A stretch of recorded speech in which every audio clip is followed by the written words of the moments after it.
emerging markets succeed through business, process management, and capital raising.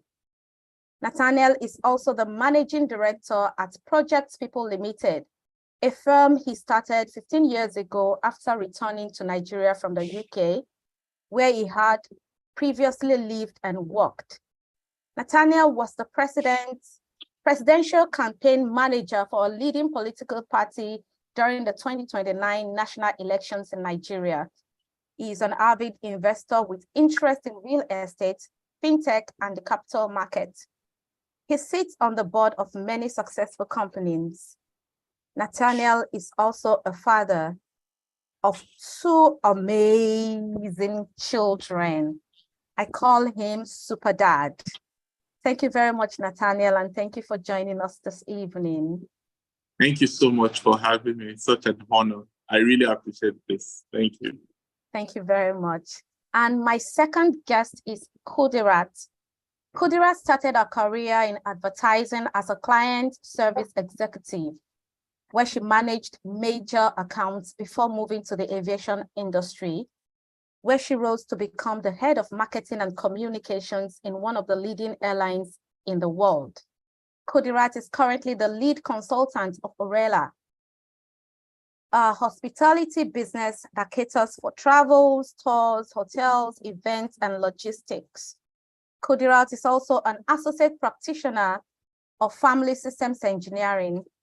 She is passionate about families and relationships. She is a graduate of theater arts from the prestigious University of Ibadan.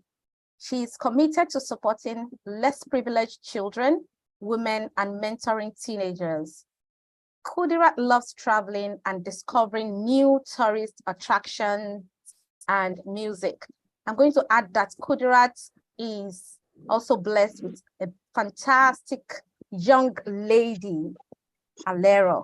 Yes, thank you for joining us, Kudirat. How are you? Thank you for having me. I'm fine and amazing. Thank you very much for having me. It's a privilege to be here. Thank you very much. So guys, let's start. Okay, so we are discussing divorce and healing. We are all adults in the house and we know what divorce is. So if I'm going to ask, if you hear the word divorce, I'm asking everybody now, what comes to mind? Please, I want to read in the chat box. If you hear the word divorce, what comes to mind? Admin, please, can you attend to that? Báwo ló ṣe gbàgbé? Ó ti gbàgbé ni. Admin, can you please check that? Thank you. Yeah, so if you hear the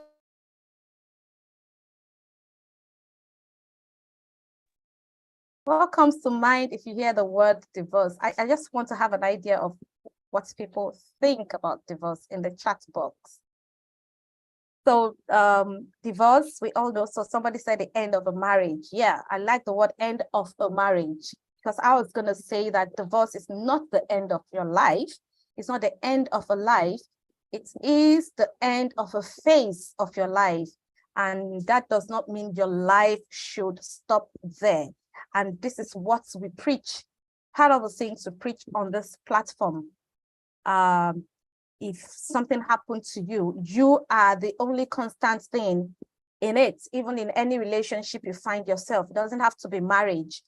And we know that over time, a lot of errors have been sold to us about divorce, directly or indirectly, when we were growing up. And at the time, it was clear, you know, you begin to see that, oh, those things they told you about marriage, it's not really true, you know. So that's one of the reasons why we are discussing divorce. This is a category, a group of people. We talk about premarital marriage. We talk about we talk about marriage. We talk about marriage a lot. But this class of people, the divorcee, people don't talk about them. Even the church that celebrated you the day you were getting married, they now see you as somebody you don't talk to. And these are part of the challenges that we face as divorcees. And Here at the Center for Sex Education and Family Life, we talk about everything family. And that's why we are talking divorce this evening. Yeah, I can see in the chat box, people talking about breakdown of marital relationship leading to separation, the end of an era, shame, something bad, you know. I love it. Somebody said shame. Somebody said shame, the death of marriage, separation, messing up of plans. Oh, absolutely. Messing up of plans. Yeah, beautiful. And these are part of the things we're going to be talking about this evening. My first question, I'm going to ask the two of you, Kudirat and Nathaniel, to respond to it. And the first question is, what does it feel like to be divorced? And what emotions do people in that state navigate? What does it feel like to be divorced? And don't worry, it's not me. People have sent in questions before now. What does it feel like to be divorced? Yeah, let's start with you, Kudirat. What does it feel like to be divorced? Yeah.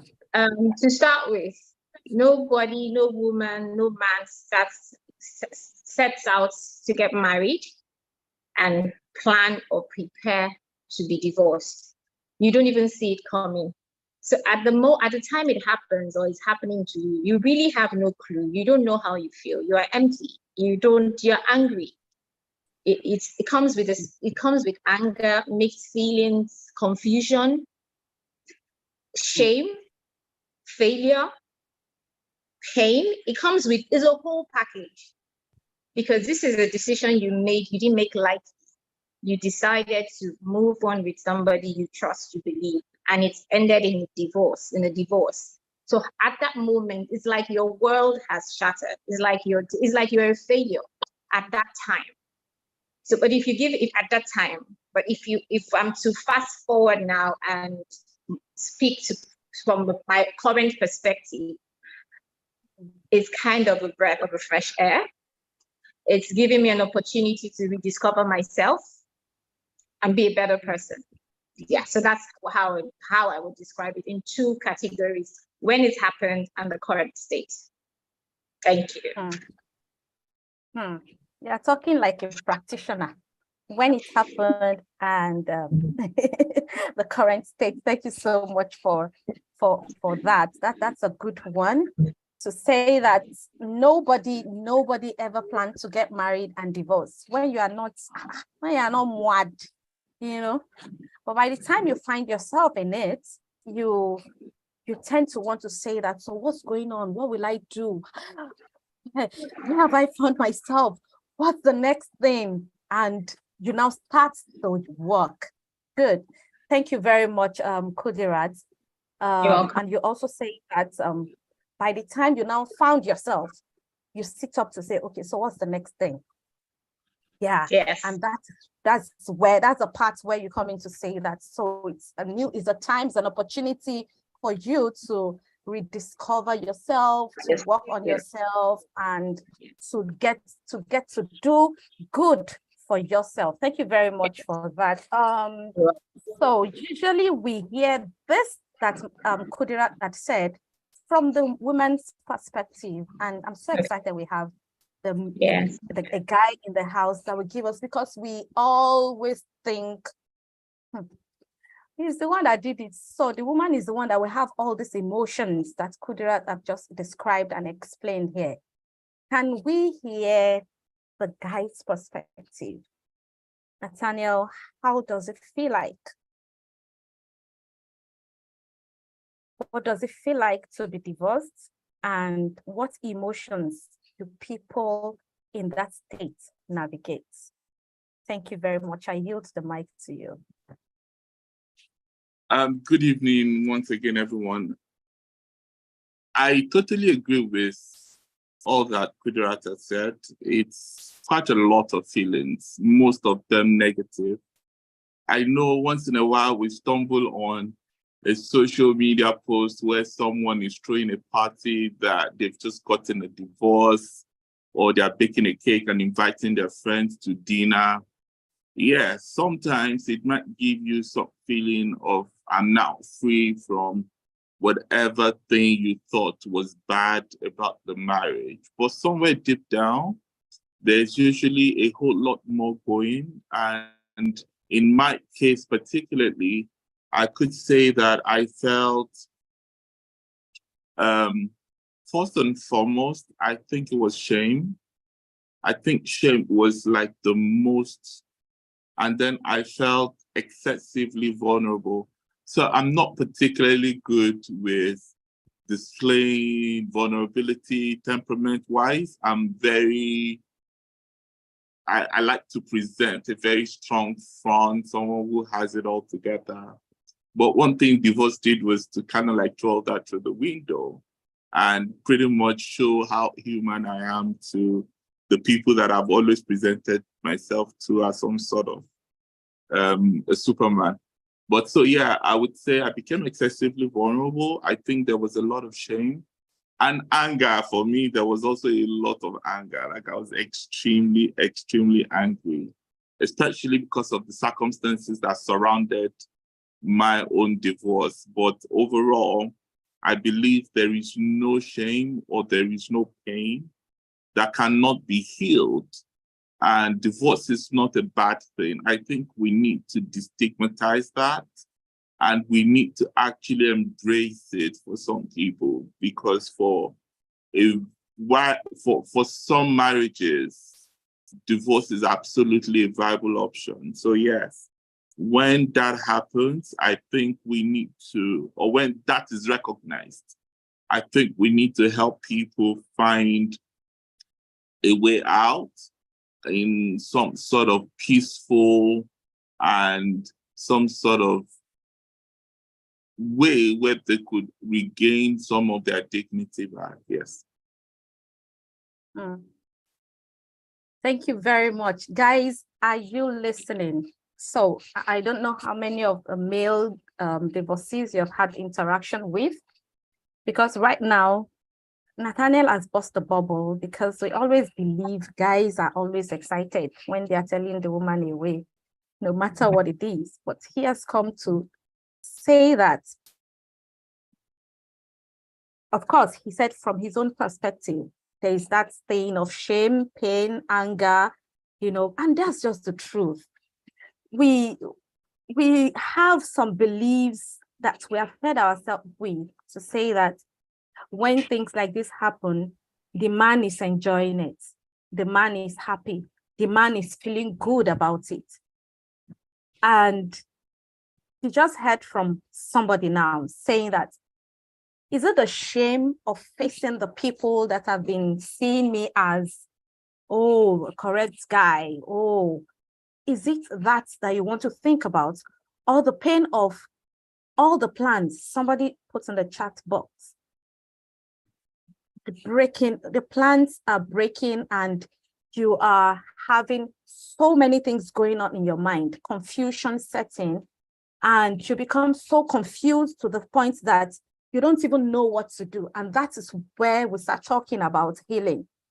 If you listen to what Kudirat said and what Nathaniel said, I'm sure you will understand that. And Kudirat said it when she started, that nobody get married to plant, no matter how narcissist, how we say this guy is a narcissist, no matter how you think that person is, nobody enters marriage to be divorced. And I'm glad we have cleared that. Ladies, if you're here and you think your husband, like I tell my clients a lot of times, that see, that guy is not happy. He might put up face, just like Nathaniel described some people. Yeah, they throw party to say, yeah, my marriage is breaking and all. Deep down, there is that pain. Deep down, see, by the time you get divorced, you go through the phase of initially denial. That was described in Kudirat's response. Initially denial, then you enter into the grieving state. You grieve for a loss, because by the time you're entering a relationship or marriage, there's some security, there are some things you tell yourself unconsciously that you don't even say out. That was treated under the psychology of romantic relationship, to say that you have the security of affection for the ladies and security of attention for the guys. And you are losing that just like that. So you find yourself in a state of pain, you grieve, you're angry, you feel disappointed and all. Thank you very much, guys, for responding to that question. And if you're in the house, you have any question, please drop in the chat box so that we can pick it up from there. Remember, I always say that our realities are different. Our realities are always very different. So whatever it is you want to know about this stage of this phase of this people's life, send in your question, because I might not know what you want to why you're here, or the information you want. So I want to ask this question. So Kudirat, when you started the journey to healing, how did it start for you? How was the initial phase of your healing journey? How was the initial phase? For me, I didn't even know that was healing, because I just knew that I was stumbling and doing all sorts of things and all. I guess that's where the confusion is. So how was the initial phase of your healing journey? Thank you, Ethel. I didn't know it was healing. I wouldn't call it healing. I just knew I needed to fight. I just knew I couldn't give up. For me, it was the circumstances around my divorce and separation and divorce. I had a 3-year-old daughter I needed to look after. I had a child that depended solely on me. I had to be responsible for. I didn't have a choice. So I wouldn't call it wasn't intentional. But you know that fighting spirit, that spirit you have, that you would not, this is not going to have the last of me. It's not going to have the best of me. And I had to stand strong for my daughter. So it started off with my daughter, having to be there for her, having to provide for her, having to be a better person, a better mother. You know, I felt I had failed her to start with. For the marriage to have crumbled, I felt I took it really badly. I blamed myself for everything. I made the decision, so I had to see it up. So my healing process started with that, having to be there for my daughter, picking myself up every day, even in the state of confusion, not having an idea of what I was doing, but I knew I had to. So it started with that. Then somehow I realized that I started building a tribe of sisters, of people. Then it got to a point where it impacted on my work badly, my deliverables. It was affecting me. I couldn't concentrate and I was in total denial. So somehow I found myself with a therapist. It wasn't planned. And he opened my eyes to say, you know what, this is what you're dealing with. How do we? So that was where I realized that healing. So I started working on myself. At that point, I had to stop blaming my ex. It wasn't about him. I was angry. And the anger was towards myself, the pride, me. How can me? Why would I have a broken relationship? No, I didn't even have a broken relationship. Why would my marriage fail? It was so much arrogance. I had my own share of the blame. So I had to get to a point of being vulnerable. Like what Nathaniel said, I have this very strong, I want to present myself. Oh, I'm together. Everything is perfect. I had to stop being a fraud. You know, people would see you're all together, you have it all together, the career, the child, you have the look and everything, but deep down inside, you know, you're empty.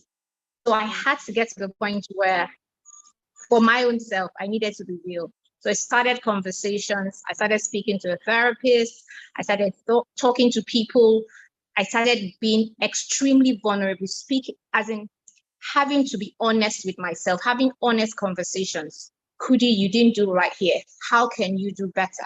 What patterns have I developed? Did I develop? So I had to look inward. I had to reevaluate myself, and I had to hold myself responsible and accountable. So that's how the healing journey started for me. Wow, beautiful. Hello? Yeah, I can hear you. Thank you. Thank you very much for that. Kudi has said a lot of things.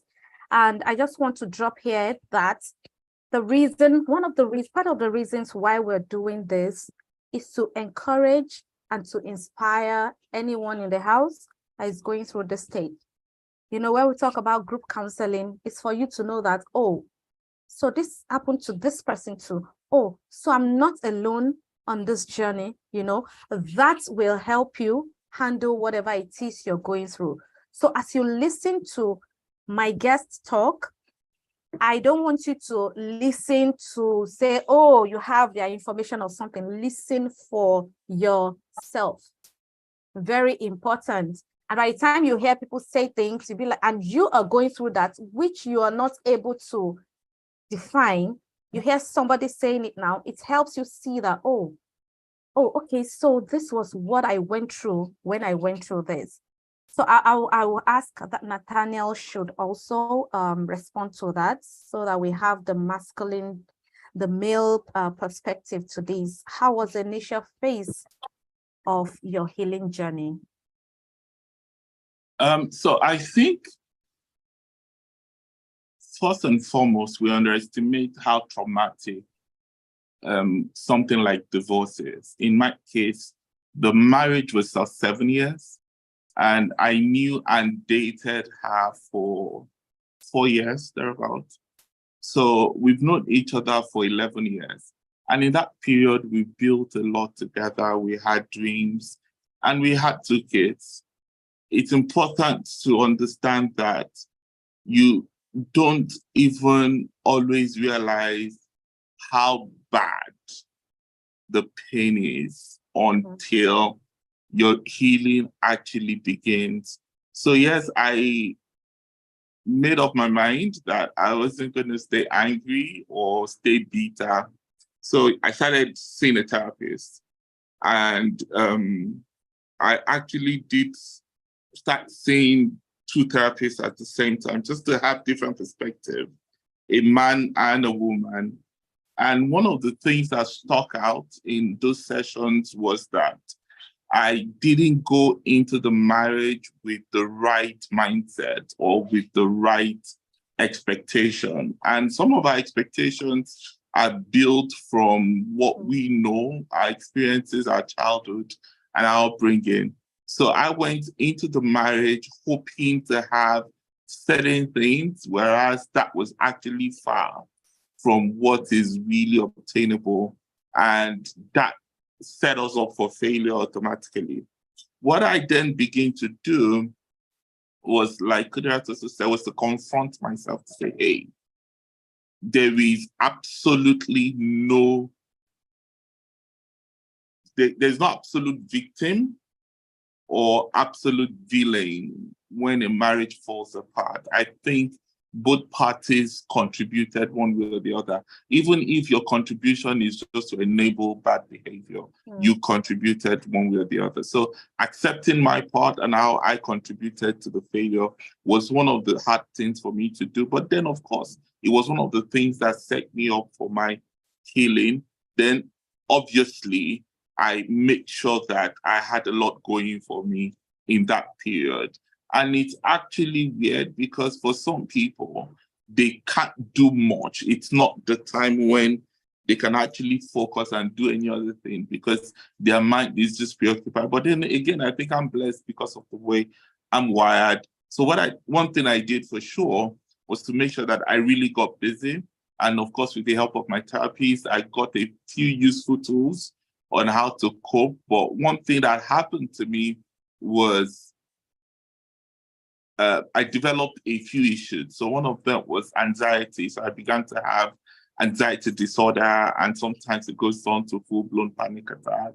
But yeah, with tools from my therapist and all that, I was pretty much able to manage that. Then again, I had the kids with me. So trying to be a dad that was present and visible and helping them, because they're also traumatized. Like the kids know daddy, mommy. And again, one of the jobs that I had to do was to make sure that they don't hate their mom, like they love her just as much as they love me. One of the jobs I had to do was make sure that they are not taking sides.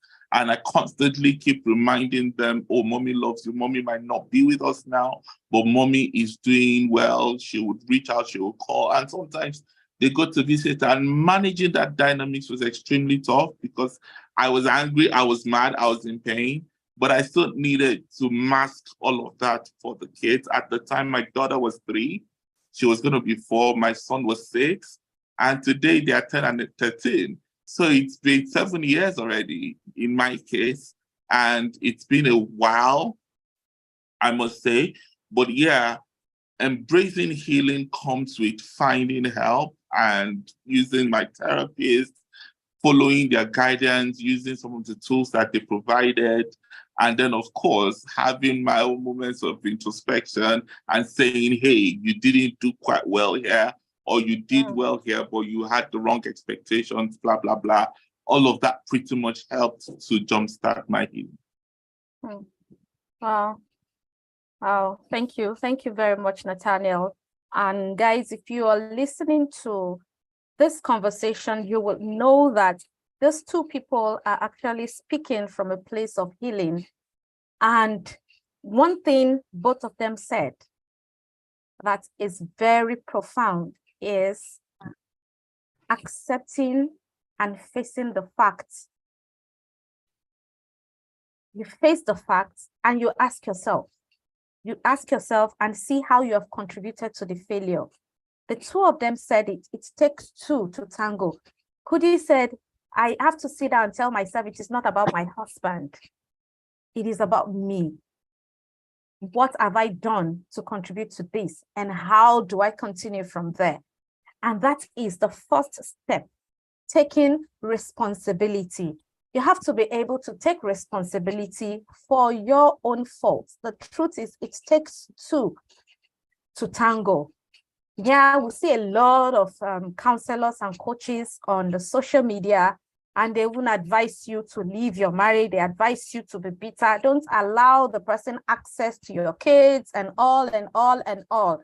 The other thing the two of them mentioned that is very profound is taking their children as an important personality in between, because it is the mommy and daddy that has the issues, not the children. How? Kudi said, how will I raise my kid? How will I need to sit up because of her. I need to be the best of myself to raise her, you know. Talking about swallowing your own pride, you know, swallowing your selfishness to concentrate on the children, because now they are the ones in between. And the same thing Nathaniel said, he has to go through that point of saying, mommy loves you and all, which can be painful, you know. I don't know the situation that surrounded your divorce, Nathaniel, but the fact that you have to swallow your own pain and you have to let those children know their mother love, because the truth is their mother loved them regardless, no matter what it is. So I am bringing out these 2 points from this conversation and from these responses to say that if you're here and you're going through divorce, or you're divorced and you have been doing it wrongly, this is the beginning of healing. This is the beginning of healing. And the third thing I think the two of them mentioned was getting therapy. Kudi said she needed to embrace the support system, and she calls them her tribe. And Nathaniel needed to seek for counsel from therapists. Who is your therapy? Who are your support systems? What are they telling you? If you're talking to people that are feeding your ego, then you know that you are not speaking to the right set of people. You need to talk to people that will tell you the truth about what is happening. Yes, we said it when we started the conversation that nobody wants to get married to be divorced. But if you find yourself there, what truth are you telling yourself? Yeah, we'll go into the chat section now. Yeah, somebody said, will the session be recorded? Yes, it is currently streaming on YouTube. We are live on YouTube and it will be saved there.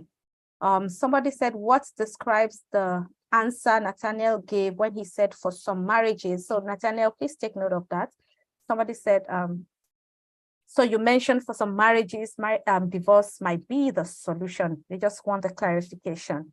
We'll talk about that. Somebody said, I got divorced and I did not miss my ex. Well, you might still be denying it, because if you want to think about the why did you get married to this person? I don't understand the stories around it, but there will be something special about that person before you got married to the person. So, and he said, people said I'm not normal, so I want to ask if anything is wrong with me. I did not grieve. You are in the stage of denial. Yeah, it happens to all of us. You are in the stage of denial. You know, there are different stages to divorce. You deny it, you grieve, before you now say, okay, what is it gone? What can we even do about this? And that is the stages that my guests had talked about. Somebody said, I got divorced and I don't miss my ex and I know I am normal. Okay. That's Jedidiah Ogunleye. Good to accept one's fault in a failed marriage. Thank you for agreeing to that it is good to accept your faults in a failed marriage. So if you think about the things you did wrong, if you're able to highlight them, so think about it. Are you still not going to miss your spouse, or will you still not grieve or be sad about it? Alex said, number one, I understand divorce is not a bad thing, but why can't a practitioner advise a couple on that? Okay, so a practitioner will not advise a couple to do anything because every decision goes back to you. What do you want? Your practitioner or whoever it is you're talking to should be able to ask you to count your costs and ask you, what do you want?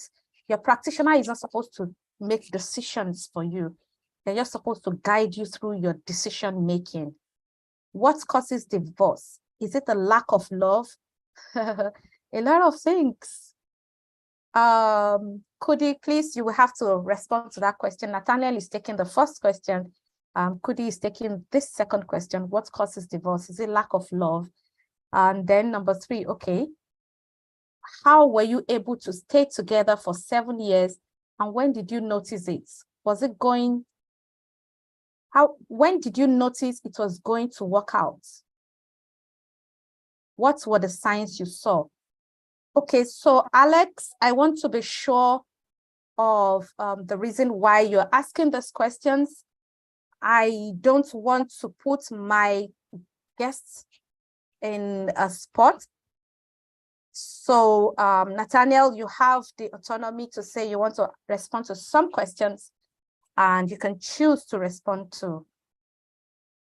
Okay, so I'm just going to jump in. I know that a lot of people pretty much they just want us to get right into it. So I think I'm just going to go right into the chat box and try to start answering as much as I can. I'll try and do it very quickly. Then again, I'm an open book, so it's not so much. I mean, my divorce, it's my journey, it's my story. And as much as possible, one thing that I do is to honor my ex because she's the mother of my children. Absolutely. And whether I like it or not, if I love my kids, I need to make sure that I am honoring their mother as well. So absolutely, this is going to be I'm just going to speak my truth, and I'm going to make sure that it also means edifying. So the first question says, what scenario described the answer Nathaniel gave when he said for some marriages, divorce is a solution? Yes, because I think your mental, emotional, and physical well-being is definitely much more important than the title Mr., Mrs., husband, or wife. So it's important for you to ask yourself, how much of alignment does this marriage provide for me as by my purpose and what God has called me to do on the earth? How much of an enabler or enabling environment is this marriage when it comes to my future, my destiny, my purpose? And I think that was what made it easy for me to make up my mind. So the day I decided I was done, I was walking out, I knew it was not going to work because as at that time, it was obvious the resentment was over the roof, the anger was over the roof for both parties. It was obvious we were absolutely incompatible and we both have issues that we needed to work on as individuals, even before coming together as a couple, that we pretty much did not do. So it just was a disaster from start to finish. And everybody is the participator in how much of a disaster the marriage began. So yes, I'm very logical. As a management consultant, I pretty much analyze everything. I'm a spreadsheet and data person. So the moment I was able to put two and two together and I did my analysis and I say, hey, this is not going to work. I don't see a future. I'm hurt. I'm miserable. And I think this is going to be the situation for the foreseeable future. At that point, I knew I had to go. So that was how I came to my conclusion that, no, this marriage was not working.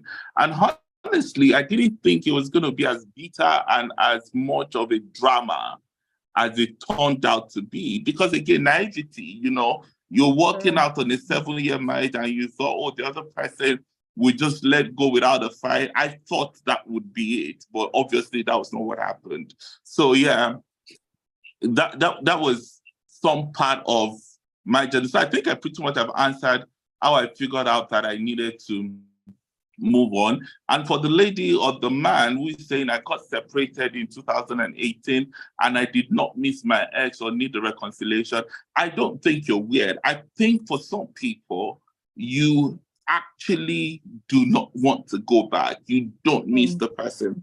I remember I was listening to Esther Perel the other day, and she talked about the different kinds of dynamics that play out in a marriage and in a relationship.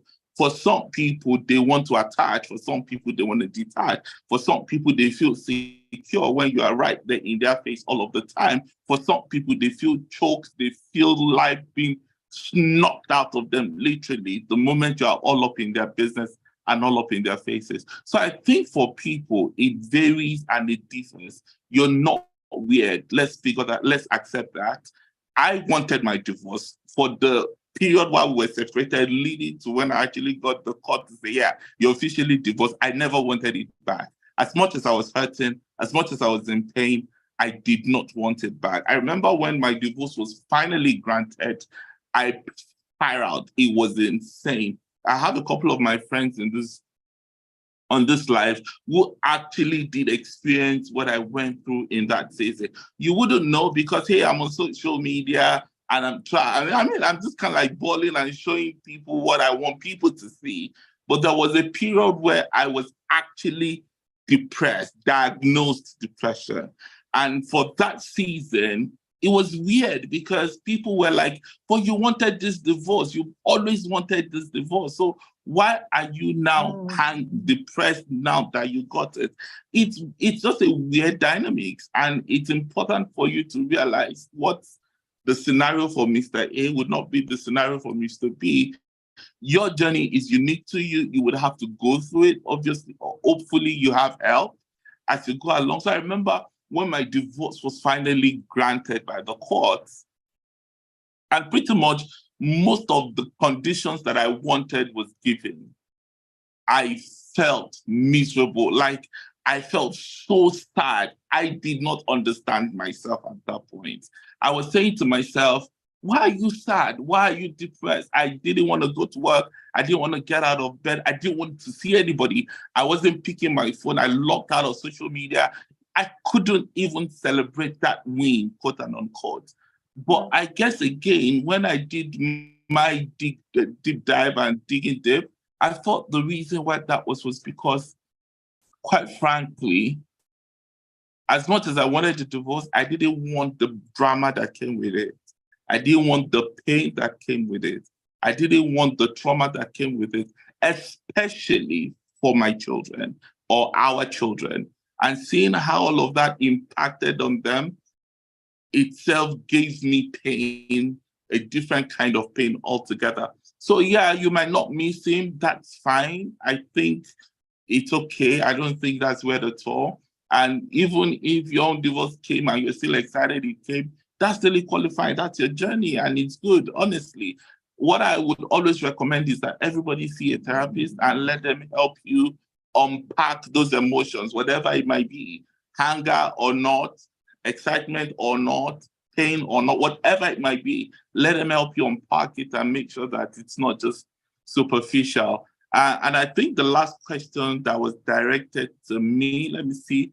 if I can find that quickly. I'm just trying to make sure I think you have responded to it.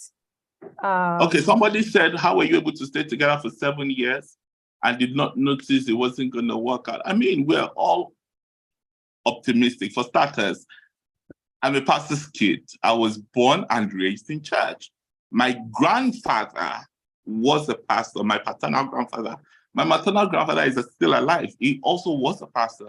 When I was growing up, I grew up in church. Monday to Sunday, we're in church every day. My parents have a fantastic marriage. As I'm talking to you, I'm actually visiting my parents. So I'm right here in their home. And divorce was not an option. Like, it was not something that I could dream, imagine, or even think I could achieve. I mean, you won't go home and say, hey, I want to walk out of my mind. I mean, like, I didn't have that example growing up. I saw a loving, happy family couple. I grew up loved, like, we had a fantastic upbringing. So yes, for 7 years, I was hoping it would work, to be honest. I didn't think I ran at the slightest insight of, oh, this is disaster. I tried to stay, we tried to work it out. So yes, the reason why I stayed was because we're hopeful that we fix it and make it work. But obviously, we all ran out of steam and it didn't work. Yeah, thank you very much, Nathaniel. You have said it that how realities are different. Your experience is different from my own experience.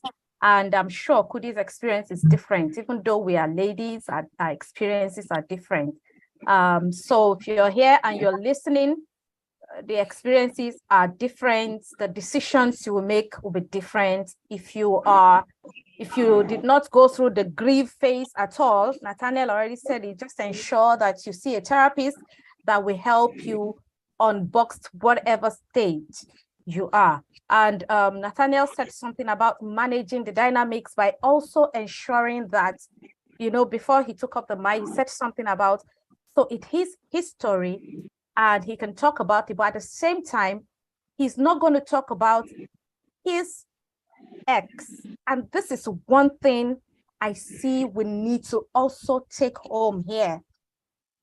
When you come out to talk about, I have been on several interviews on the television, on Instagram and all, and I have talked it, I said my truth, but at the same time, I am careful not to talk about my ex anyhow, because he's still the father of my daughter. I have an 18-year-old daughter. He's still the father. So I am not going to badmouth or talk about him. I will only talk about my own truth and my own reality, the things I did wrong, the things I did right. And that is one other thing I want us to take away from this conversation. Are you saying nasty things about your exes? You need to be careful, because it just shows that you're hurting somewhere. Something is still not right. So Kudi, I think I gave you a question, then we'll move. Our time is moving. Yes, so yeah. I gave you a question to respond to. Yeah, you said what causes, is love enough? Something around love? Yeah. So could you repeat the question again, please? Is love enough to keep a marriage? Said, what causes divorce? Is it lack of love? Okay, is it lack of love? Okay, so I would say I'm a firm believer that you see that thing called love, the butterfly in your stomach. Oh, na scam. It is a very important, it is important in the relationship, the attraction, the physical attraction, having the butterflies, having, seeing that person and you all melt and all that, but it cannot and will not and has never, from my own, I'm speaking from my own standpoint, and people I have, my friends, people around me, it really doesn't hold or keep a marriage. I strongly believe that you are not always in love in a relationship. Even with your husband, you're not loving your husband every day. You're not loving your wife every day. I feel that a relationship, a marriage starts from a relationship, friendship. There is friendship, there's respect, there is understanding, there's acceptance. It's such a whole lot. It's a package. So for me, I do not believe love is enough. because there are times where you don't even want your spouse to touch you. You don't, because he probably has done something that has really upset you, or she has done something that's actually rocked the boat, some level of betrayal. At that point in time, you're not looking at love. You're looking at the commitments, then what you've invested in that relationship, your agreement, what you have put, the goals you have set. You're looking at the children. So I do not believe that love is enough to keep a marriage. And we should also remember we are all from different backgrounds. What love means to you is totally different to the other person.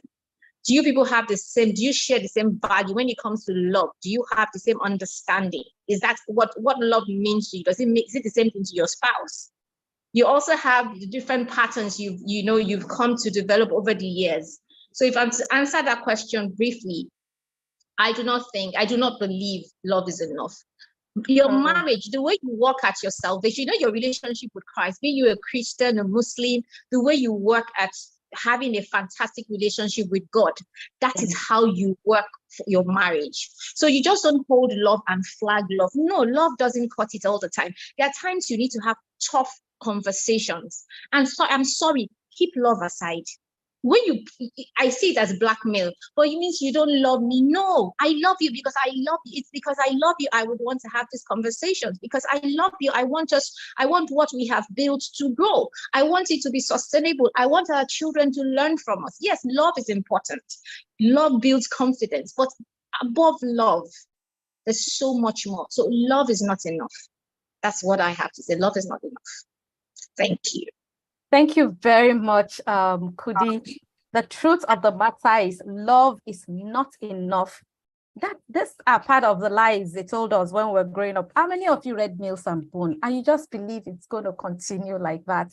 This were the things we based relationship, and that's why quite a number of us are being hurt, and we are going through some of the things we are going through. You need to face it. Love is not enough in a relationship, in a marriage, in a marital relationship.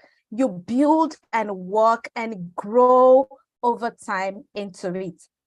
If it is that love that we talk about, you will not even be angry with your spouse at all for once. Let me add something.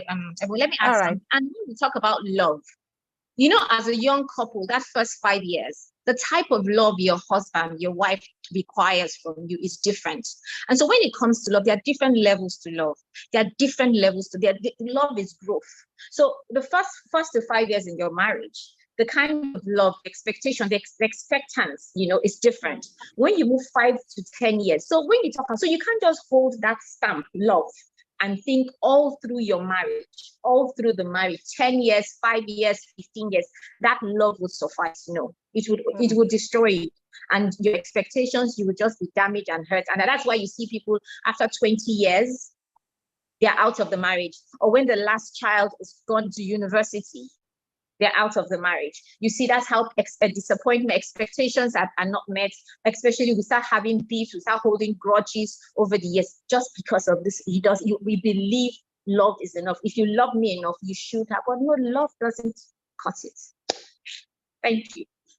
Okay, thank you very much. Nathaniel, do you have something to say about that? I'm trying to access yes, and also somebody put it in the chat box that quite a lot of my people, I would actually assume that the majority of the people watching are in marriages. So not just to make this about divorce and just focus strictly on divorce, they've asked a couple of questions on how to help married people. So about love, I love what Kudirat said. Do you both have the same definition of love? Because again, I'm a believer in Christ. So most of my responses or my value system comes from that. So 1 Corinthians 13 defines what love is. And I think it's generally something that we could all agree on, irrespective of religion or faith affiliation. Love is kind. Love is not boastful. Love does not keep record of wrong.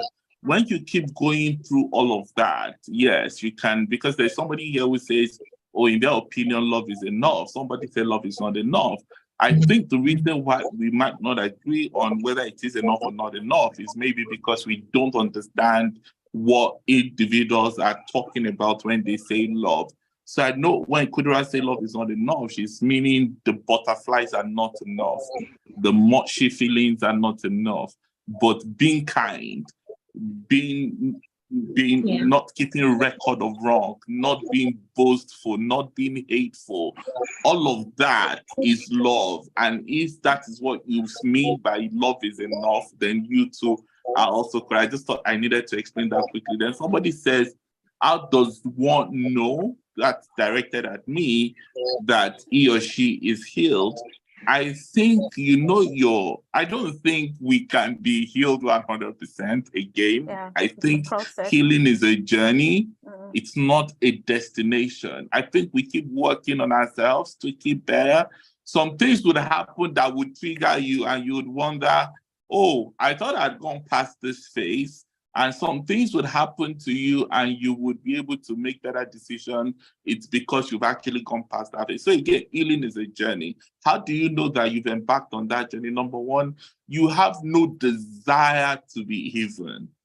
For me, I think losing the desire to get back at the other person and to hurt them back as much as they've hurt me, or to make them feel the pain I felt, which was some of the things I wanted in the initial months and days of my separation. Not having that feeling anymore is a proof that my journey has begun.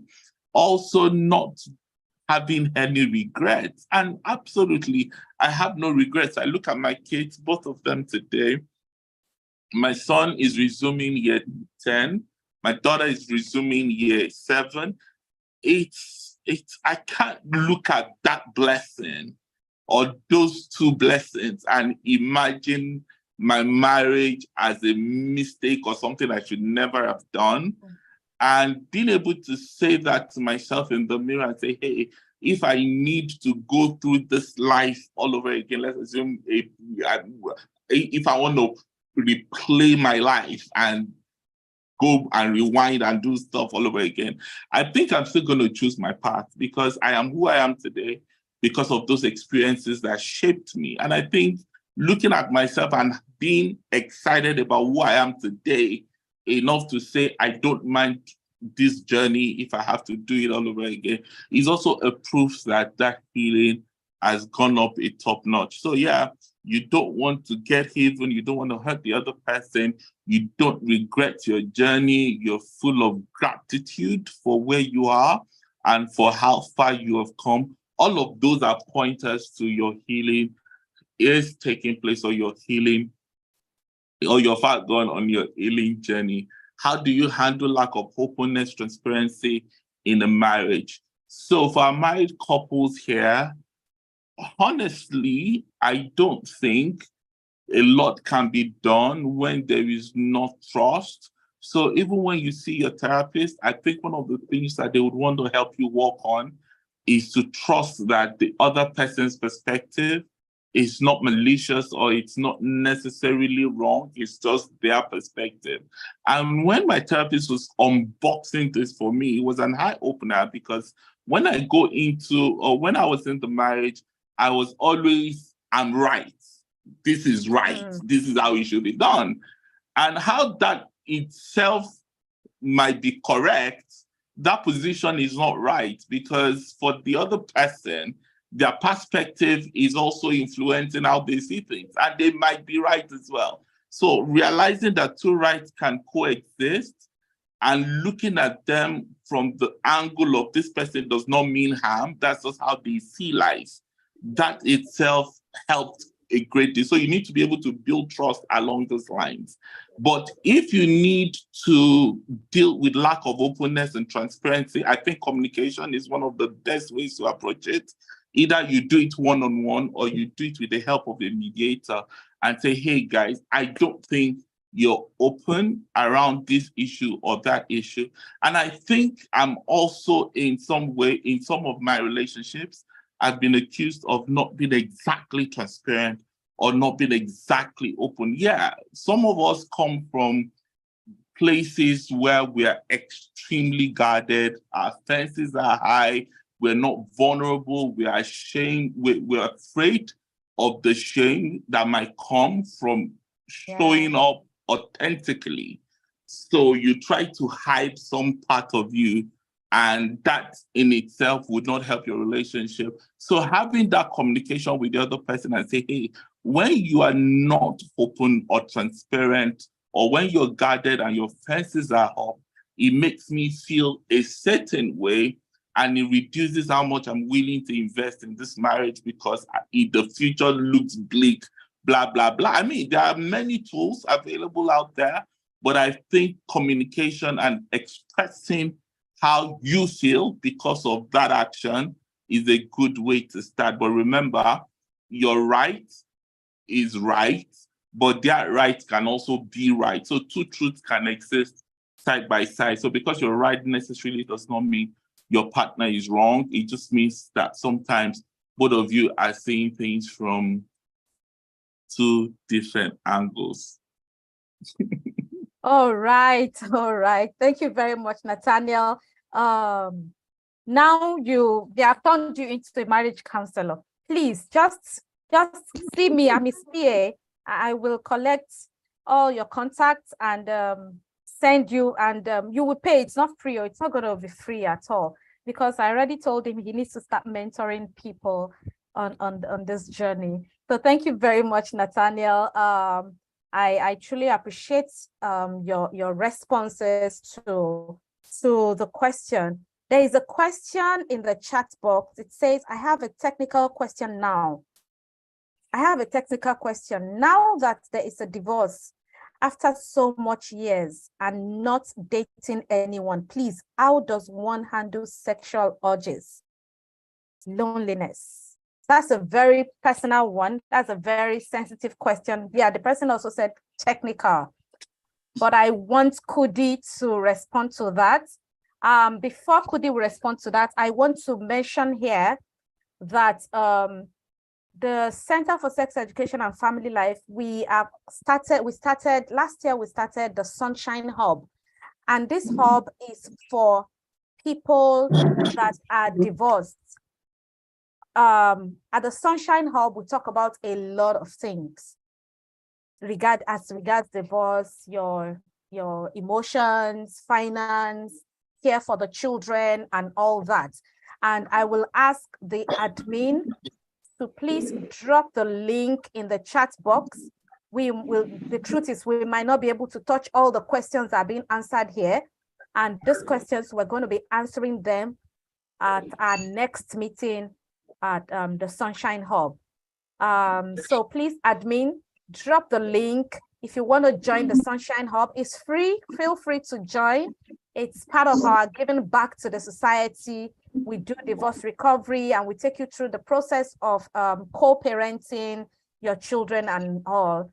Admin, please drop the link. So Kudi, can you please respond to that question? Nathaniel, I hope you're still here. That's a technical question. It is a technical question, right?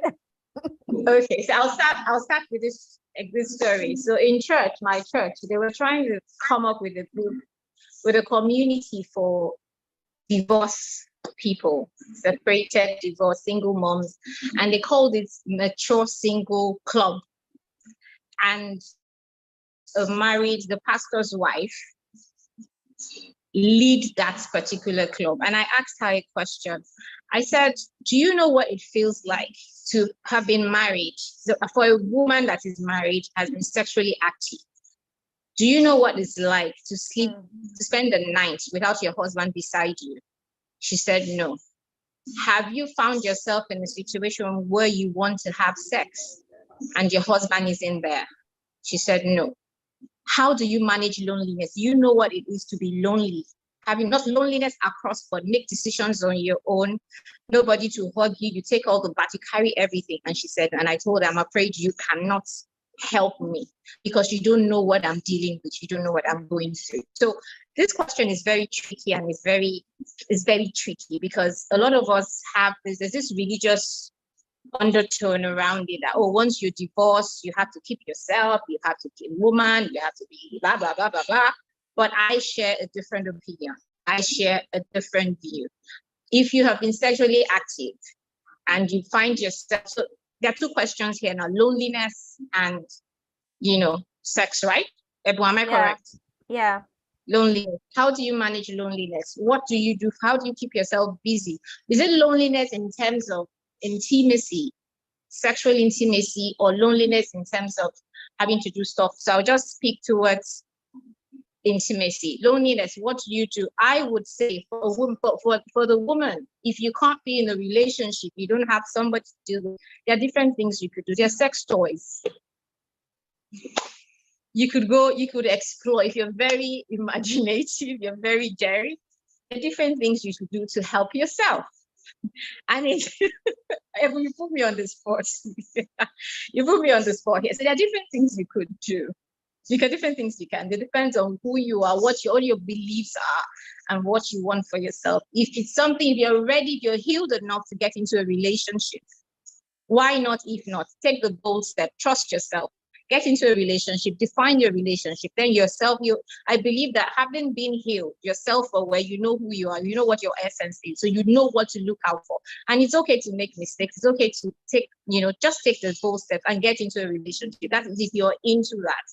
If you're not into that, you have different ways on the internet. You could buy toys. There are different stores. You could see a sex therapist to help you. You could speak to your therapist to help you, guide you through that, so you don't make the wrong decision. So that's what I would say to that. Oh my God. Okay. Thank you, Kudirat. You just spoke like a professional, so I don't think there's anything wrong with what you've said. I have been divorced for 11 good years, right? And when I open my mouth to say that I have not had sex since then, people will be like, how have you been doing it? Because like that person said, it's a very technical question. Now, what I did was just to block my mind. We are different. We are different. You are different. I am different. I just told you my reality. And now if I tell people that I have not done, I feel so ashamed, because I ask myself, who did I offend? Why did I have to do all that for how old was I? I think I was 37 or 36. Now I am 46. For 10 years, is God that wicked? Now I talk about it and I'm like, so why did I even do that to myself? So our realities are different. And Kudirat had just said it. You can explore the use of sex toy.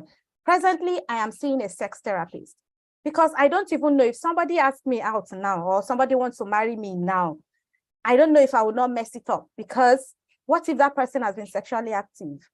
How will I hope that will not cause any problem. So I have to start seeing a sex therapist who is talking to me about how and the things to do. So Kudirat have come out to say, if you think you were sexually active and you are having challenges in that regard, you might want to explore the use of sex toy. It's just an opinion. It is for you to take it or not. Nathaniel, from the male perspective, you want to respond to that question? It's a technical question. You need to unmute yourself. Can I plead the fifth on this one? Please. I don't want the spirituality thing. Who's spiritual help? No, so my perspective is quite unconventional, sometimes controversial, so I'll just rather let it slide. Okay, so if you have a client from all those people that are soliciting and they want you to mentor them or to talk to them about that, how will you respond to that? Yeah, but my client is not here. Honestly, I don't think there is a one right answer. Yeah, true. And because it's such a sensitive topic, I would rather not say something that might not be helpful and turn out to be harmful, or I don't know. If it was someone I know one-on-one and I understand who they are and what their journey is, I might be able to guide them, but that's again, I know the person. rather than just say, oh, you might do this or you might do that. I'd just rather not make any comment regarding Okay, that. thank you very I'm much, sorry. Nathaniel. I am going to say this. Okay, so I do divorce recovery. I coach and counsel people. And there's a particular client of mine who at some point, I think it's just a year that she got divorced. And she just called me, we talk about this, and she said, no, my value and all, fine. But she called me one day around 12:30 midnight, and she was like, guess where I am? I was like, okay, where are you? So she got a date for herself, and she went out with this guy, and she told the guy it's just for the sex, because she said she was feeling, I believe we are all adults in the house, and that's why I'm saying all this. She was horny, she needed to satisfy her sexual urge and all. But she got to the hotel and she discovered that that wasn't what she wanted. She just froze and she called me. She said, Mom, I can't do it. So I'm citing this example to say that, see, there are a lot of times you will think it is sex you actually wanted, and it is not sex. It is that affection that is missing, that companionship that is missing. And all you needed to do is just for somebody to call you and just say nice things to you and help you, and you'll be surprised. So just like Nathaniel said, it's a very sensitive and tricky question. And you need to be aware, you need to know who you are. And this is part of the things that healing does to you. You need to know who you are and what you really want for yourself. Thank you very much. There's a direct message in my box. How do you handle dating, especially on the part of divorced lady with 4 children? I encounter mostly married guys. It's been 5 years already. Is there really hope of having a long-lasting relationship? Nathaniel, since you did not answer my last question, please respond to this. How do you handle dating, especially on the part of the divorced lady with 4 children? Yeah. So you're blessed, to be honest. And I know the emphasis on the 4 kids is not it's not just, you just didn't mention it for mentioning's sake. I think it's a deliberate emphasis. And again, I think because of the way the society has made it look, especially for ladies, that once you've been married once before and once you've had kids, that your chances are significantly reduced. And if you eventually want to settle down with someone, you might have to choose a frog rather than a prince because you have these baggages. I think that is wrong. I think it is absolute BS. There is somebody for everyone. I actually believe that God who created them, He made them male and female. And I also think that when God chose to create you as a person, He knew your journey, He knew where you're going to end up. And I think His plans are good. They are not evil, to give us a hope and a future. So I think the best approach is to remain hopeful and stick with your core values.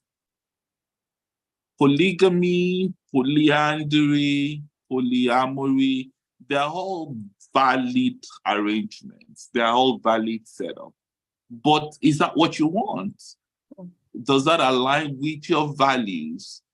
The person who is in your inbox or who is asking you for dates is existing partner aware of his proclivity for polygamy? Are you happy to be a side chick forever, or you actually do want to get married? I mean, there are several questions here. You need to answer authentically, because there are no right or wrong answers. There are polygamous couples that are extremely happy, much happier than some monogamous couples. There are couples who they know their husband have side chicks, they're happy with it. The side chick is happy to be side chick. She does not even want to get married. She just wants to be that person who gets some sort of benefit and just still go about her life without the entanglement that comes with being married to an already married man. All of that questions you need to answer personally. So I assume for you to have brought this up, it is because you actually do not like the idea of being a second wife or being in a polygamous situation. So you need to stay true to that. And honestly, just believe that who is there for you would come. And let me say this, just in wrapping, and you need to also be okay to never be married again. That removes desperation. There is a thin line between desire that comes with being fervently excited or wanting something, and the desperation that comes with you accepting anything and at any cost. I think if you wake up and say to yourself, I want to get married, I have 4 children, I'm excited about the institution of marriage, I am hoping for marriage, I trust and believe I would remarry. However, if I never get married, I'm still content, I'm still happy, I'm still fulfilled. It reminds me of the Hebrew boys. They knew there was a raging fire, and they knew there was a God that is dependable, and they trusted in that God. But they were able to look at the king and say, hey, see, whatever happens, I don't care. I will not betray my values. I will not betray the things that are core to me. If I perish, I perish. I will not bow down to this image. I think you need to get to that point where desperation is totally taken out. So yeah, that would be my own response. But then again, you might need to speak to some coaches now practically, because I know some people, you've been out of the game for so long, you don't even know how to do it anymore. You don't know how to even, where to even find someone, or where the person will be, or how, I mean, a lot of people don't even know these things. So yeah, you probably need to practically engage with someone that could guide you and say, okay, well, if you're looking, this is where to look, this is how to dress, this is how to talk, this is how to manage your expectations, this is how to present yourself, and that would increase your chances of eventually finding someone. I actually feel attacked when you say some people. I'm sorry. Because some of us don't even know how to do it again, and it's just the truth, you know. It's just the truth. And this is why we have people, professionals, counselors, therapists around that will help you. Please feel free to talk to therapists. It's very important. You don't want to make the same mistakes again. And Nathaniel said something very important, your value system. What do you really want for yourself? You know, when we say, there was somebody asked a lady, so what kind of man do you want as a partner? He said, I don't want a man that will beat me. I don't want a man that would not have money. He said, what do you want? That's the question.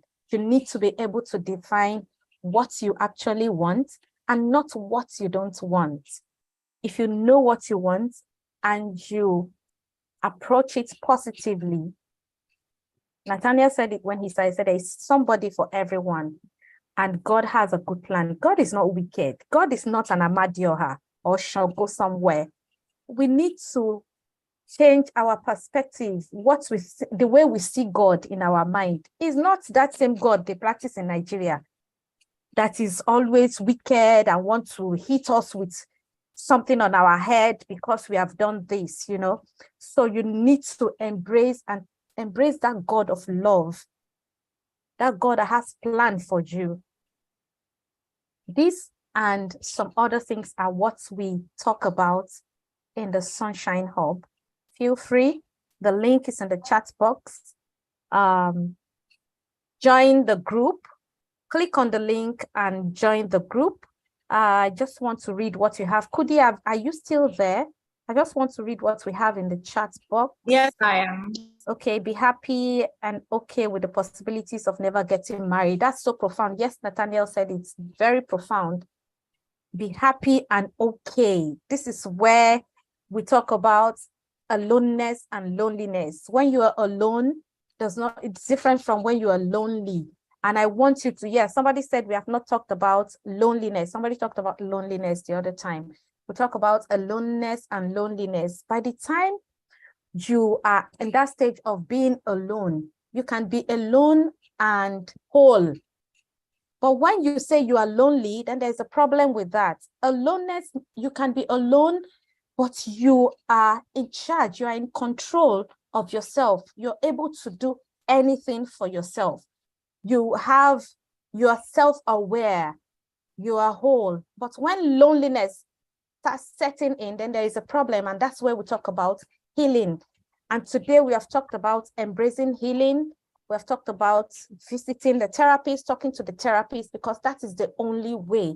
If you listen to me when I was reading these two amazing people's profile, you will know that they are doing well in their career. They are raising champions. Yes, I will talk about Nathaniel. Nathaniel is raising champions. Yes, if you see his kids, you'll be surprised. And somebody asked that question, that why is it that it's Nathaniel that took the children? Do you want to respond to that? Because usually it's the woman that takes the children. Why is it that you are the one? And the court allowed it even at that age, you know, that all those questions. Somebody sent that question to me. I think I would like you to talk about it too. Yeah, so regarding the children's custody, so I was raised by very, very strong men. I grew up in a lineage of strong men. It's a little digression. So I was reading up on Facebook, I think yesterday or 2 days ago, and the person who made the post said, kids are usually closer to their relatives from their mother's side, meaning kids are typically closer to their cousins or uncles and aunts from their mother's side. And a couple of comments agreed, but I was like, no, that's not my reality. That's not my, and it's strange because my mom has 6 sisters, like 6 sisters, the same father, the same mother. And I am still closer to people from my father's side. Not that I'm not close to people from my mom's side, I'm close to them, but I'm closer to my cousins from my dad's side. And the reality is that I came from a lineage of strong men. So my father was very family oriented. Growing up, I grew up in a big house, and I tell people, community is huge for me. When I was growing up, they served almost 35, 40 plates, breakfast, lunch, and dinner. So it was a huge house. We practically, they don't go to the market to buy meat. We kill cow every 2 weeks or something like that. So that was the kind of house I grew up in. I'm not minding that my mom has just 3 of us biologically, but there are usually cousins, nephews, church members. Our house is always buzzing all the time. That was how I grew up. And when I found myself in a situation where I am now separated, I knew there was no way in hell. Like, there was no way that I would survive or be able to live without my kids. And again, the way the Nigerian legal system works, and I'm not sure because I've not experienced this abroad, but So I can't speak from a place of authority in that context. But what I know about the Nigerian legal system, they would always make assessments and judgments in the best interest of the child or in the best interest of the children. So there are usually facts to consider who has proven over time to be more available, who has proven over time to be more committed, who is more financially stable, who is more mentally, emotionally stable, who is able to provide the nurturing environment that the children needs to grow the more. And of course, who can prove their case the more. And that was what happened. So no, my children's custody was not granted to me on a platter. I actually went to court, 2 different courts actually. My divorce was long drawn. In fact, talking about my divorce today, all laughing and blessing their mom and wishing her very well. I didn't think I would be able to do this 7 years ago because it was a long drawn battle. We went to one court, judgment was in my favor. There was an appeal. We went to an higher court. The judgment was in my favor. So it wasn't something that was done, quote and unquote, easily. But I knew I had no other option but to be in the life of my kids. And I believe personally, I was the better parent. I'm sure if you ask their mom, she would disagree. She would tell you that she was the better parent, or whatever it is. But so yeah, if you want it good enough, you would need to fight for it. You would need to prove your case under a court of competent jurisdiction, and the people who actually are unbiased would look at the facts and decide on what it is that they want to do or who it is. But again, I knew there was no way in hell that was happening, that I wasn't going to live with my children. And I also knew that all of that mindset for me was formed because of the way I was raised and the kind of background I have. My father is a strong, committed family man. His father was a strong, committed family man. I was extremely close to my grandfather, both of them. So I have always lived with strong men, and I knew men can be nurturing because I've seen it happen. So I wasn't afraid to stick my neck out. And I think more men would do this, one, if they knew it was possible. Number 2, and that's why representation matters. That's why I tell my story. That's why I try to put it out there a lot. I'm not shy about saying, hey, I'm a single dad, I'm raising kids. I'm homeschooling, and I've done this for 7 years. You know, I'm not ashamed to say all of that because a lot of men, number 1, don't even think it's possible, or they don't think they can do it. So they don't bother. Usually, if more men want it, more men would have it. That's the truth. But I think it's easier for me to just leave the kids with their mother and go about my life and be sending her money and maybe come and visit once a month, or they come and visit. That's the easier thing, to be honest. I mean, I'm a guy man, at least at my age. I still want to rock town, still want to have dates, I still want to party. But my kids, I figure, were a lot more important, and that was the sacrifice I was willing to make. At the beginning, when my children were very young, I didn't want to go into partnership for my business. I had to go into partnership. I had to give up some equity so that there could be somebody as competent as me running the show when I can't show up at the office. I gave up traveling completely for like 3 weeks, and we were very busy. In 2015, 2016, when the marriage came to an eventual halt, I had traveled almost every state in Nigeria working. I was extremely busy. Internationally, we had opened a branch of our business in Qatar, in Doha. We started talks with a branch or a franchise in South Africa. I visited Ghana. I was already going to start opening a branch in Ghana. I had to shut all of that down. Literally, our business went on a grind halt because I couldn't jump on a flight. I couldn't hold meetings. I couldn't go anywhere because I was nurturing my daughter, who was 3 and turned 4, right in the middle of the chaos.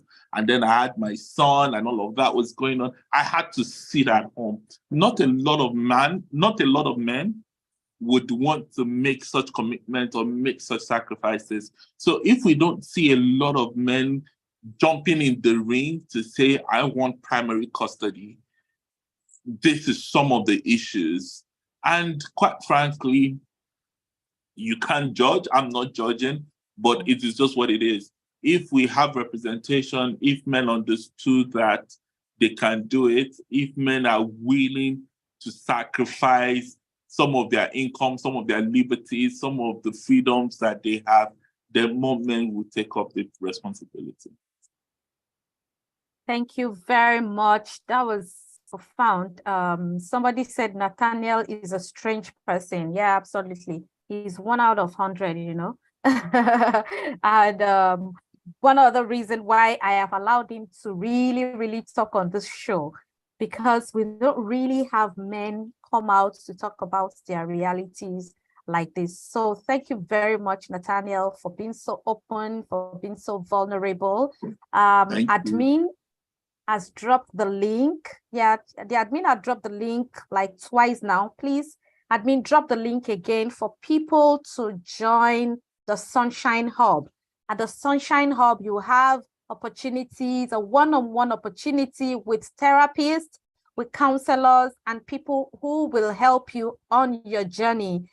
This journey is not one you can travel alone. You need the right group of people around you. You need the right set of people around you to help you navigate it. Growing up, I see divorcees around, and when mine was going to happen, I looked around and I was like, oh my God, I don't want my life to end up like these people. And that was when I decided to make a difference, to change the narrative. And now I am a divorce coach.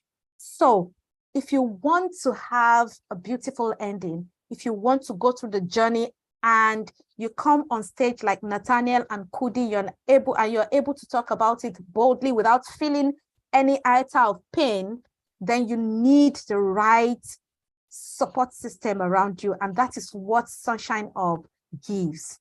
Thank you very much again, Nathaniel. Look at them, they are hailing you. Please, can you please celebrate the man, Nathaniel Adegoke, because he has done so well. He has done so well. You need to, I don't know, his account is private on Instagram, but I would have asked that you go and check him up. You will know that he has done a fantastic job. If you see his children, you would know that he has done a fantastic job. Yeah, thank you very much. Let's talk about the healing part. We are rounding up. We're rounding up now, but I want us to talk about healing and the triggers that come outside, like when you're going through the journey. Kudirat, please don't drop off. I hope you're still here. Do you think people can really heal from the trauma of divorce? Kudi, are you here? I would like to hear your voice on this. Do you think people can really heal? I think we lost Kudi here. Nathaniel, please, do you want to, so that we don't waste people's time? Yes, do you think people can really heal? And the second part to that question is, do you still have some triggering moments, and how do you manage it? Thank you very much. You need to unmute yourself. You can't hear me? Okay, no, I needed help. I think it was locked. Only somebody from the other end do your muting. Okay, yeah. So healing is a journey. I think we said that before. You're not exactly gonna wake up and say, oh, I'm healed from my emotional trauma 100%. But you need to come you need to come far enough along on that journey before you begin to make some claim about being healed or whatever that might look like. So yeah, just to recap, You know you're healed when you have no regrets. You have no reason or desire to be even or to try and hurt the people who hurt you back in whatever form. And the second question is, please remind me if... Do you still have triggering moments? Yes, I do get triggered. And how do you manage them? Yes, so I do get triggered, but the good news is it's not the things that triggered me 4 years ago that are triggering for me today. It's not the things that triggered me last year that triggered me this year. But so there's been a couple of events in my life recently, and it's reminded me quite a lot about where I was coming from. And I thought to myself, okay, this is something I needed to unpack. And while I was unpacking it, I was actually talking to my therapist. I responded totally differently than I would have responded like 5 or 6 years ago. And I guess it's from the place of healing. Trigger, yes, I still get triggered because deep emotional trauma don't go away quickly. And if some of those things are even deeper than your recent history as an adult, if they go all the way to your childhood, then there is even a whole lot more work that needs to be done there. So yes, simple answer, I still get triggered. Tools, I talk to my therapist quite a lot, who has also become my friend. And then I have a tribe, I have a community of friends that I bounce ideas off, and people that I can just call up and rant to and say, hey, I'm so upset about this. I feel like doing this, and I'm not, I know it's wrong, but this is how I feel. And then they talk sense into me and say, hey, no, don't do that.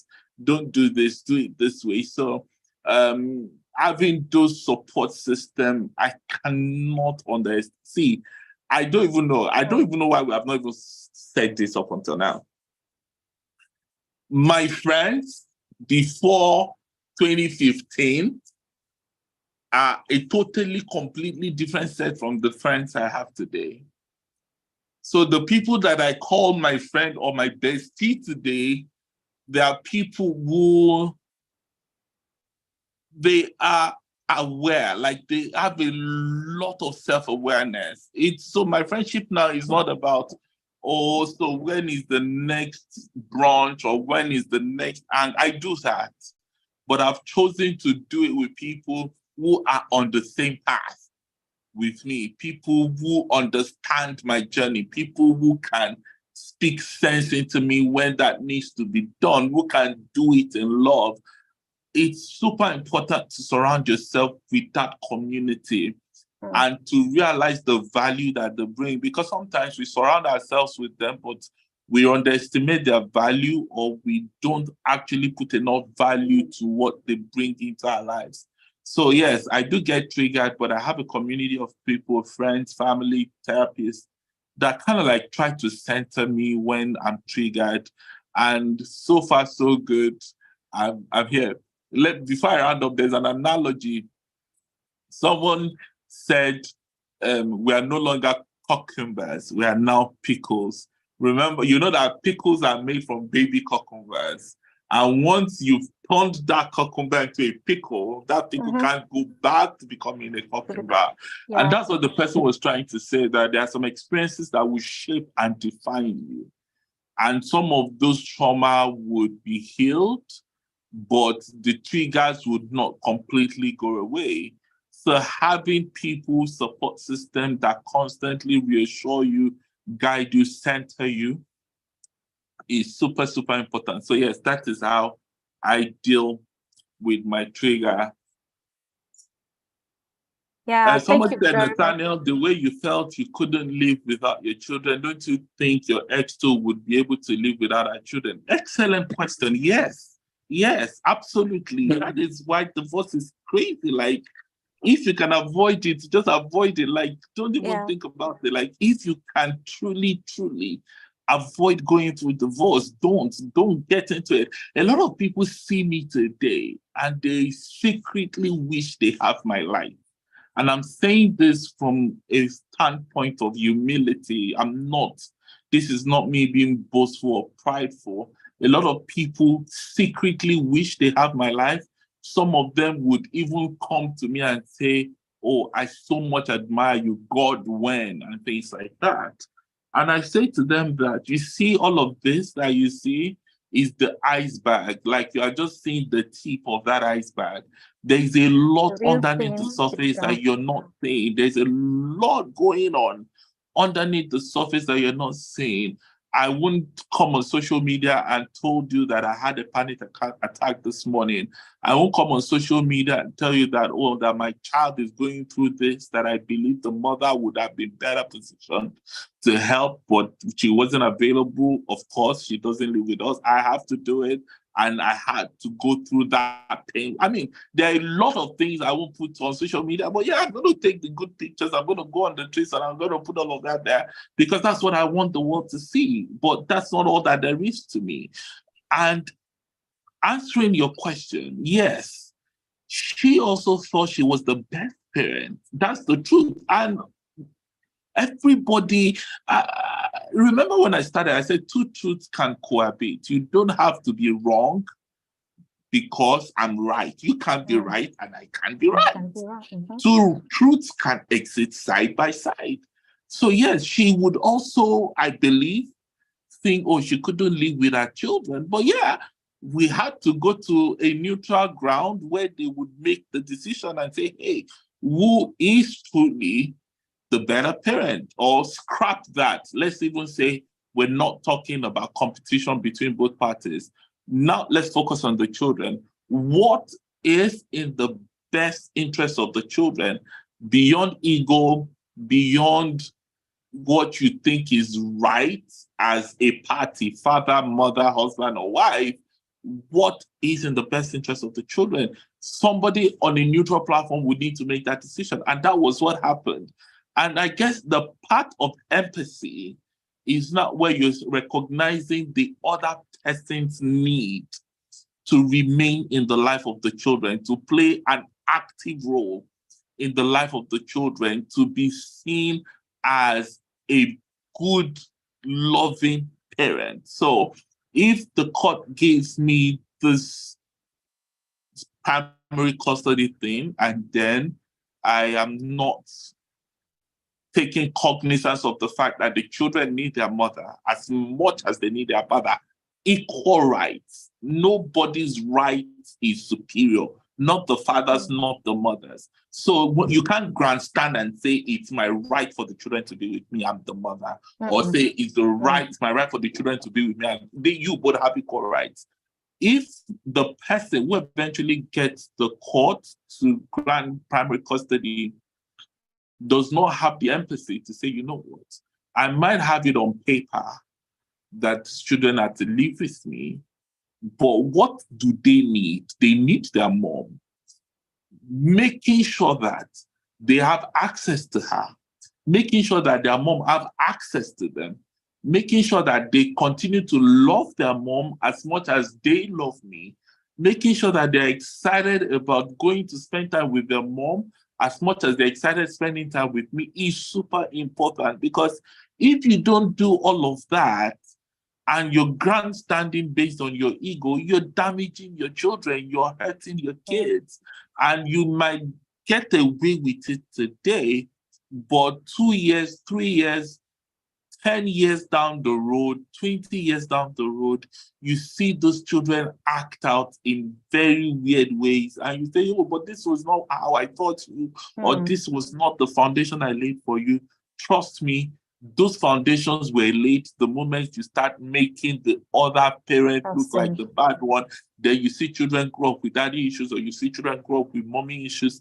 And you don't want that, because ultimately all your labor would have gone to trash.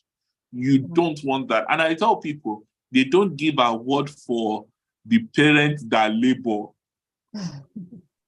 They don't, I'm the parent that broke my back doing all the heavy lifting. Trust me, if the other parent is lending a hand, the other parent is saying, let me lift some of this burden. The other parent is saying, I want to participate. Allow them, invite them, encourage them too.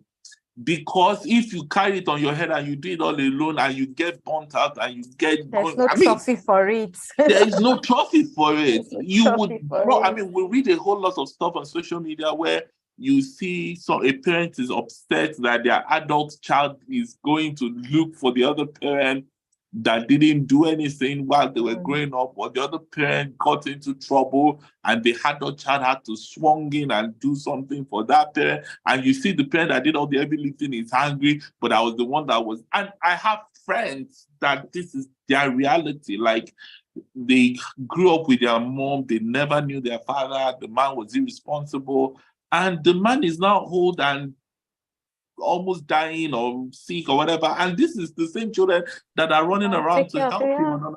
So we're African. Some of these things are inevitable. So yeah, just answering your question, the other party might feel exactly the same way. You go to a court of competent jurisdiction and let them decide what's in the best interest of the kids. Wherever the pendulum swings, make sure that you're empathetic towards the other partner and also making sure that the children have access that is due to the other partner that they do not live with. That's powerful, powerful. Thank you so much. I'm sure that you guys know that this person talking is talking from a place of wholesomeness. This person is talking from a place of healing, not the regular one that we see or hear or read on the social media. And that is why we're saying get healing. Very important. All the big deals will not be big deals to you again. You can hear Nathaniel saying that two truths can cohabit because you have the custody. I know women will do that a lot. You have the custody of the children and you deprive the other person, your spouse, your ex-spouse, from access with the children. It's not the best. He just said it. You'll be surprised. You're enjoying it now. Later in the future, it will haunt you. And this is what we're saying. And he has said it that, see, if you can do anything, try as much as possible not to make your marriage end in divorce. We always say it, as much as we say, if it is going to take your life, get a divorce. But if it will not take your life, can you work at it? And this is why we have therapists, we have counselors. I just dropped my phone number. You can reach out to me. You can also reach out to me on social media. I dropped my phone number. Admin, please drop the office number and drop the link to Sunshine Hub. We'll help you on the journey. Kudirat, I see that your network has been going in and out. I'm sorry about that. We are rounding up now. Do you have the last words? What do you have to say? I give you like 3 minutes because you have not said anything since. No, I don't need that. I don't need up to 3 minutes. I want to first give it to Nathaniel. Amazing, amazing, amazing. Well done. You're an amazing person. I don't know you, but from what you've said, you're an amazing dad. I will say that because of my own journey, I have a totally different experience. So when I see fathers, when I see men, I have so much respect for them, and they become a prayer point for me, that God should continue to uphold them and strengthen them, because I would say God has given him wisdom beyond his age. So what he's doing is not ordinary. I'm sure God must have, and thank God for his parenting. And I would speak, talking about triggers and the healing journey and all that. For me, my triggers have been part of it's a part of the journey for me. It's part of the healing process. Something happened to me 2 days ago.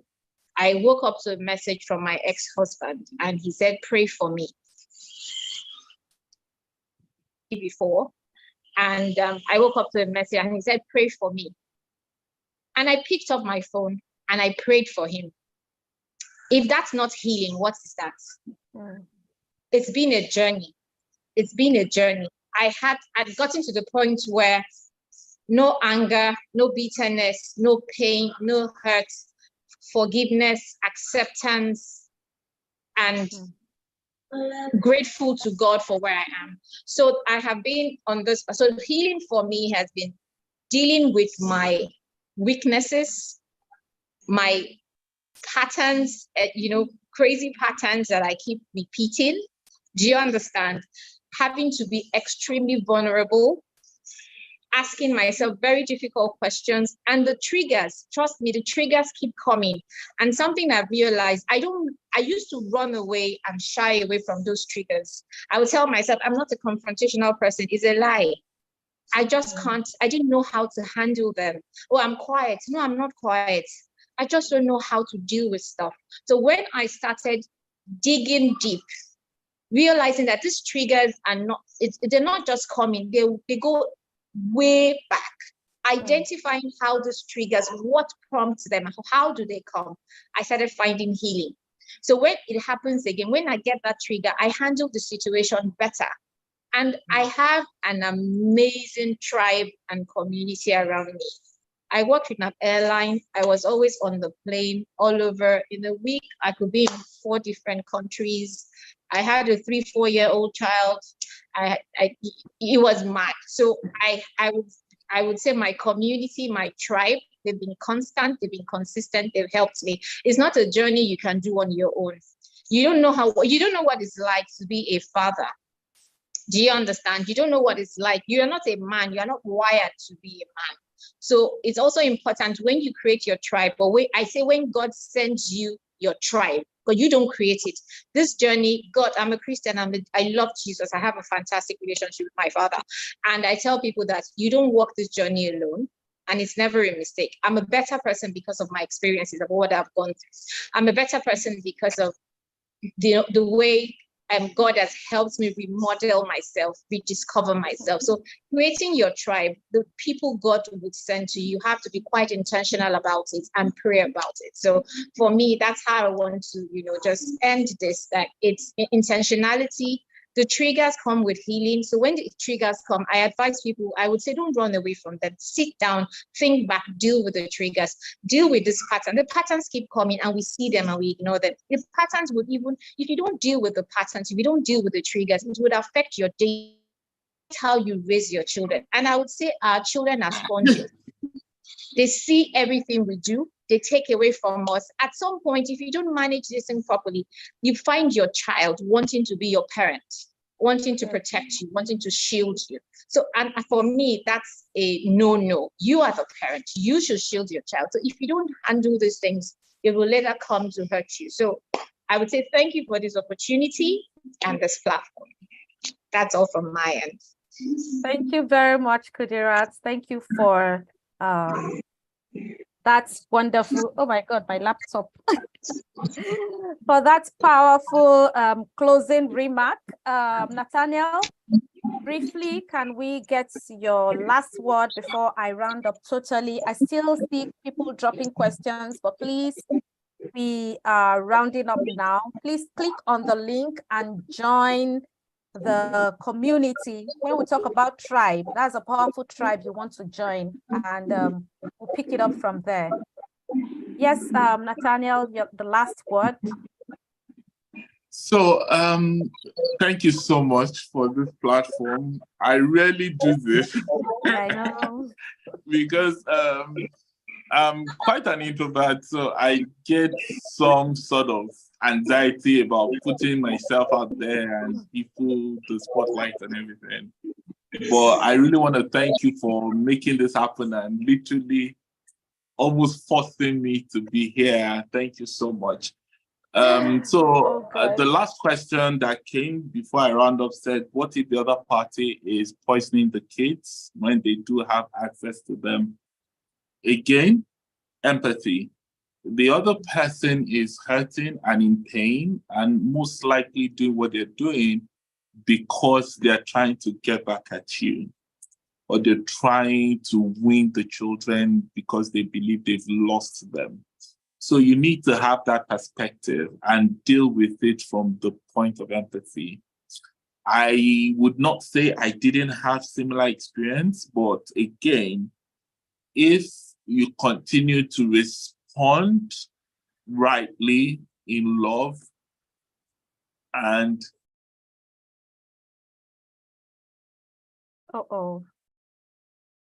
I think we lost him. Can you guys hear me? Please confirm, was that Nathaniel's network or Yeah, mine? I can hear you. I can hear you, Okay. Evan. Okay, thank you very much. I think that was Nathaniel's network.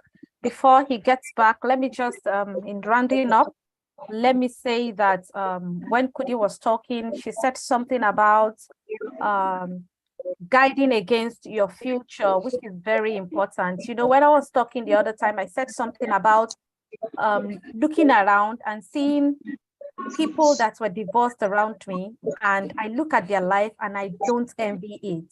And that is part of it. This kind of experiences we see out there, these are the kind of experiences that make people talk about generational curse. And this that we are doing is to help us guide against coming to that conclusion of generational curse. If you have the right information, you're able to make right decisions, you're able to process your situation well, and you're able to arrive at a beautiful desired result. So if you want to follow, if you want to use other people's recipe, your cake will taste like theirs. These people I brought here today have told you their recipe, they have shared their experiences, and you can see that they are talking from a place of healing. Okay, Nathaniel is back. Admin, please spotlight him. And so I want you to think about it, think about everything we have discussed today. That decision you're making, is it an empowering one? Is the decision going to help your children in the future? Are you teaching those children against your ex because you have the custody? Are you taking the advantage of it? Are you being empathic to the other person? Are you using that tool that you have the custody? Are you using it against the other party? All those things you need to think about, because they will eventually haunt you. Those are things we teach in the Sunshine Hub, and you want to take advantage of it. So you can continue. I see your network logged you out. Thank you, Nathaniel.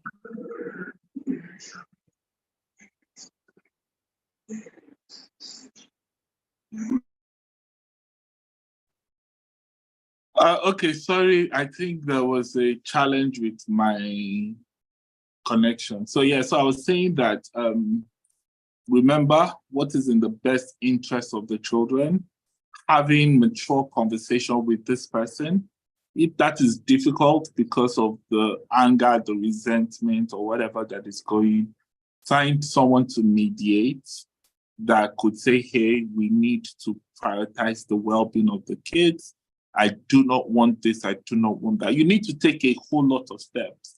I remember the advice from scripture where it says, if you have a grievance with someone, approach them or find elders that can mediate before you consider going before the court or whatever. I'm just saying that, remember, this person is hurting, this person is angry, and this person is reacting from the place of pain, or they trying to, or from the place of fear of many things. At the top of that might be that they've lost their kids or whatever.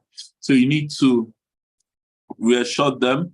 You need to let them know how this hurts you, how it hurts the children. Either you have a one-on-one conversation or you get someone to mediate. If you've tried all of that and it still did not get better, and you believe the children are being hurt or they are being kept in harm's way. So now, I'm going to say the opposite of some of the things I've said. You might not want to protect your child by reducing access. Maybe you make sure that you're always there at the time when they're having conversations, or you're making sure that if there's a phone call, it's on speaker so you could hear. But then again, these things would fizzle out. I believe they do, because in my case, that was what happened. The more the person begins to believe you're not against them, and the anger subsides and the pain subsides, and you allay their fears and you give them more control, they are more likely going to stop. Only if the person is an absolute demon that needs a deliverance. Okay, so anyways, again, thank you so much for having me, and I'm excited about all of you, and thank you for the good word and all of the kind messages.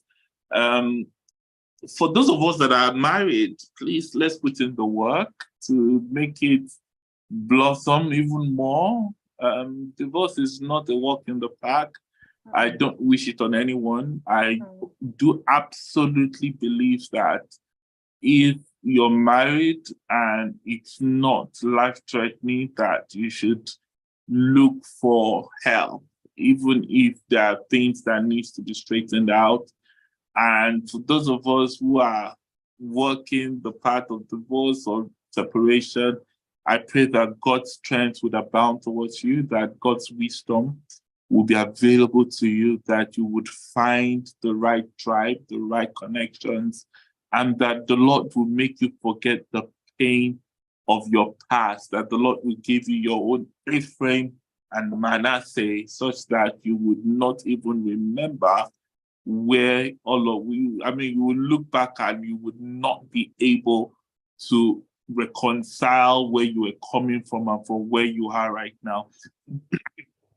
That is my prayer for you, that the Lord will compensate you for your loss, and that the Lord will give you double for every trouble, that the places where you've been buffeted, the places where you've been shaken, the places where you've been broken, that the Lord will put you back together, that the Lord would heal you, that the Lord will grant you favor with the people that matter, so that when you begin to go from place to place, there will be a seal of approval upon you, that the Lord will work on your heart, that your heart will be mended and healed, that every oil of joy, oil of gladness that you need to fulfill your destiny, your purpose, that the Lord will pour it upon you. That's my prayer for you. Thank you so much for joining me, for listening, for sharing. God bless you.